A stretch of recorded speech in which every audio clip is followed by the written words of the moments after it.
You ask Tiger to solve. This deals with linear equations with one unknown. The final result is x equals 3. Let's solve it step by step. Simplify the expression. Expand the parentheses. Multiply the coefficients. Simplify the arithmetic. Group all constants on the right side of the equation.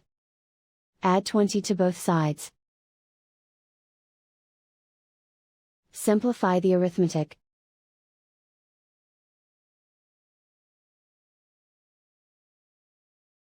Isolate the x. Divide both sides by 8. Simplify the fraction. Find the greatest common factor of the numerator and denominator. Factor out and cancel the greatest common factor. And so the final result is x equals 3.